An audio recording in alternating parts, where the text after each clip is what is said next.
So, how is Sin proposing to do this? Welcome to Watch Mojo, and today we're counting down our picks for the most notable instances where pitch-perfect casting couldn't save bad films. This is weird. Number 10, North. Forget North, South, East, and West. All signs here point to this movie being a complete and utter waste of time, but that's through no fault of its impeccable cast. Elijah Wood is as captivating as ever in the title role. I thought you didn't want to hear anyone else's problems. You always believe everything a stranger tells you? Come on, spill. You wouldn't understand. Try me. Throughout his journey to find perfect parents, he meets a total who's who of acting talent, including Kathy Bates, Julia Louis-Dreyfus, John Ritter, and even a young Scarlett Johansson. Sadly, the revolving door of stars is the only part of North worth the price of admission. North, we just don't understand why you're leaving. Neither do I. You're all nice people, and I'm really gonna miss you. But I've just got to be alone. We're going to miss you too. The story lacks focus, momentum, comedy, and characterization. By the time the credits roll, the resounding feeling is North should have spent more time on the script and less on casting. What's that? Oh, nothing. Just something I've always had. You know, for good luck. Number 9, Gangster Squad. There's not a single movie that wouldn't benefit from Emma Stone showing up in a breathtaking red dress. In the case of Gangster Squad, though, her flawless scene work can only go so far. I'm Jerry. Say, Jerry, I bet you got a Ducky War story behind that lighter. Yeah, sure, I got stories. She isn't alone in giving her A-game. Josh Brolin is incredibly compelling as a veteran-turned-cop. The rest of the cast is rounded out by Ryan Gosling, Sean Penn, and Anthony Mackie, each of whom get a moment to shine. Sadly, Gangster Squad is significantly more interested in shootouts than character development, stranding both its cast and story in a sea of mindless action. You gotta take out that gun! What's this, horse? If the movie had given its thespians a little more to work with, we might have gotten a classic thriller instead of yet another forgettable flop. In tough times, he'd kept his oath to protect and serve. Just like the thousands who walk their beats every day, maybe without glory, but with pride and honor. Number 8, The Avengers. Not to be confused with the spandex-clad heroes of the Marvel Cinematic Universe, 1998's The Avengers is a spy parody with more star power it knows what to do with. After all, pairing Uma Thurman and Ralph Fiennes against a madcap turn from Sean Connery is an amazing pitch. But somehow, The Avengers managed to screw it up anyway. According to Colonel Jones, this is the site of a ministry installation sold off years ago to Wonderland weather, I bet. quite. After poor test screenings, the studio mandated the 2-hour feature be trimmed down to a scant hour and a half, leading to a scattered final cut devoid of anything resembling cohesive storytelling. Don't worry, you're in my flat. Quite safe. What am I doing here? Having tea. It's a shame. Thurman, Fiennes, and Connery are definitely capable of making a great movie. But it wasn't The Avengers, that's for sure. Are you sure you're up for this, dear boy? Absolutely, I'll try.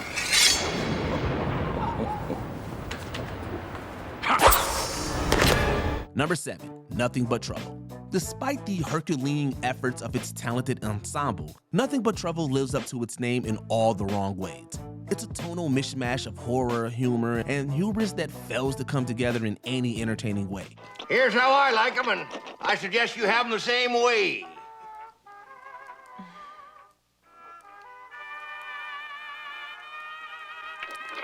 The worst part is the performances are actually pretty great. You've got Dan Aykroyd and John Candy each in dual roles, Chevy Chase chewing on scenery like he hasn't eaten in days, and even Demi Moore imbuing the classic love interest role with electrifying screen presence.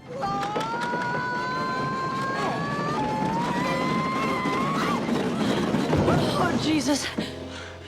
Get out of here. And yet, it didn't matter. Nothing But Trouble is a doomed farce from the very beginning.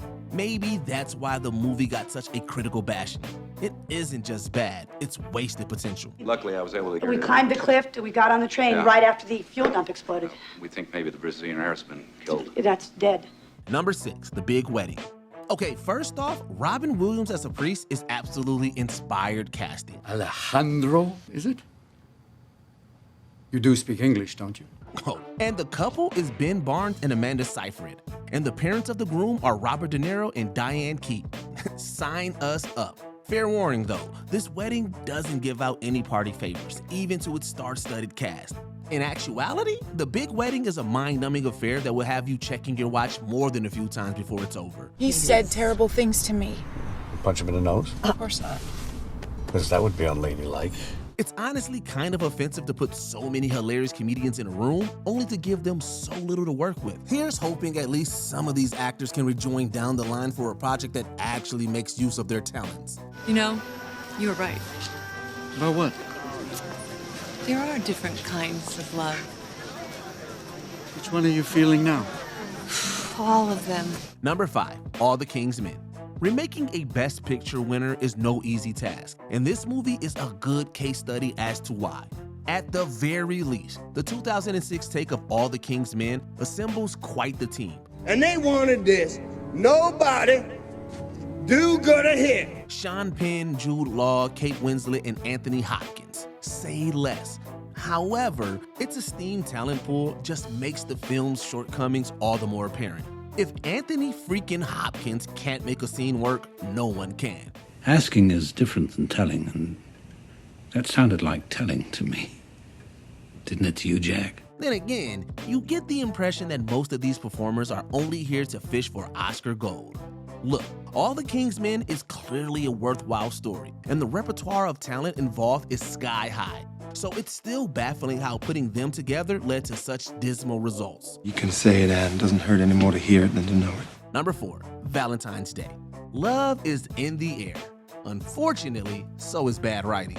Valentine's Day was set up to be the romantic comedy of all romantic comedies, and it had the stacked cast list to prove it. You don't even like it. No, I love it. You want to see Bradley Cooper? Done. How about Julia Roberts? She's there too. What about Taylor Swift, Jamie Foxx, Jennifer Garner, and Jessica Biel? Yeah. This cast is insane, and that's not even all of them. Yet somehow, Valentine's Day can't seem to find anything interesting for its actors to do. I don't want this to happen to you. I'm sorry about Morley, but I'm going to see my boyfriend. It's maddening since a year after, the similarly themed New Year's Eve made the exact same mistake. Here's a tip. Don't cast A-listers unless you have A-list material. But you came all the way here to bring me my rubber bracelet? Sorta. And to say, Happy New Year. Number 3, The Bonfire of the Vanities. Tom Hanks is the epitome of a classic Hollywood leading man. Charming, handsome, and capable of tugging on the heartstrings at just the right moment.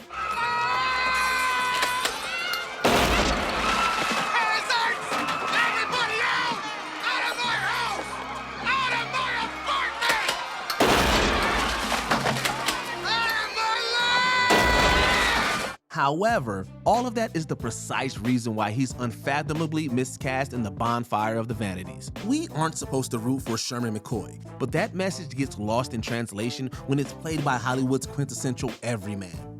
Then there's the Bruce Willis side of things. The studio mandated casting after the success of Die Hard. He reportedly wasn't too pleasant on set, and you can tell. Good evening, Peter. Good evening, Joe. Did we mention Morgan Freeman's in this too? A movie with this cast should have been a slam dunk. Instead, this Bonfire is a confused, smoldering mess. I remind you that you are still under oath. Now, did you record this conversation? Number 2, Amsterdam. How can you possibly mess up a leading trifecta of Christian Bale, Margot Robbie, and John David Washington? When you throw in supporting roles for Chris Rock, Anya Taylor-Joy, and Zoe Saldana, it seems like Amsterdam should have written itself. So what about the results? I can tell you the results. I remember them. I found mercury, luminol, and somnifene in his stomach, and they were in high amounts. Maybe then it would have been watchable. The bloated period piece spends entirely too much time on wacky hijinks and not nearly enough on engaging filmmaking. You good? Fine. It comes and goes. I'm fine. Yeah? You feel fine, and all of a sudden... The cast is great in a vacuum, but here, they all seem completely lost in the material, a fact that's made abundantly worse by the distant lack of chemistry between the leads. Let's just say there's a good reason Amsterdam allegedly lost its studio over $100 million. I choose to stay. Who knows, maybe I'll find a new life and a new love. I hope so. Before we unveil our top pick, here are a few honorable mentions. Heaven's Gate. How did a Western with Chris Christopherson, Christopher Walken, and Jeff Bridges go so wrong? Tell me when you want to get serious. I am serious. Town and Country. The movie was so bad, it allegedly sent Warren Beatty into a full-on acting hiatus. And I am a fool. And I know that.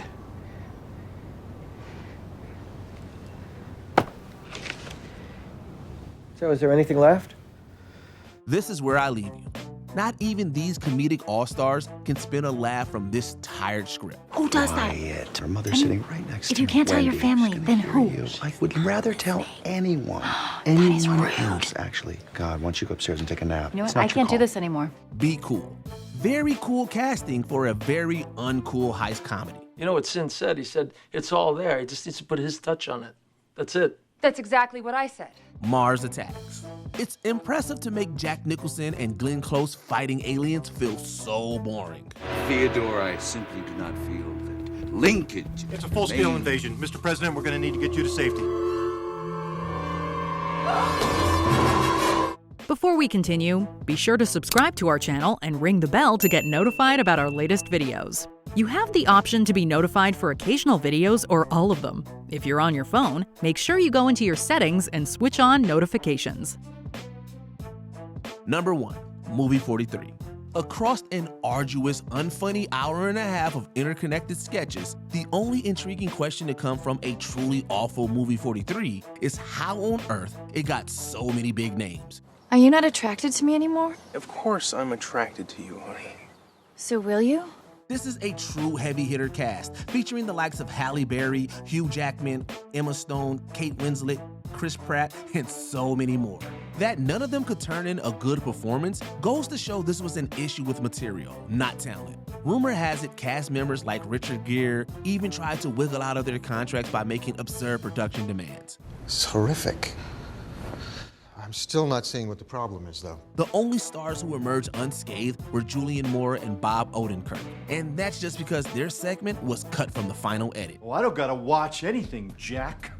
Yeah? Yeah. Yeah? Yeah. Yeah? Yeah. Yeah? You touching Yeah? me? Yeah? You Yeah, touching bitch. me? Have great casts saved any bad movies for you? Let us know in the comments down below. And don't forget to like and subscribe for more WatchMojo videos. In fact, I am the only person on the whole freaking planet who is completely and 100% alone on Valentine's Day.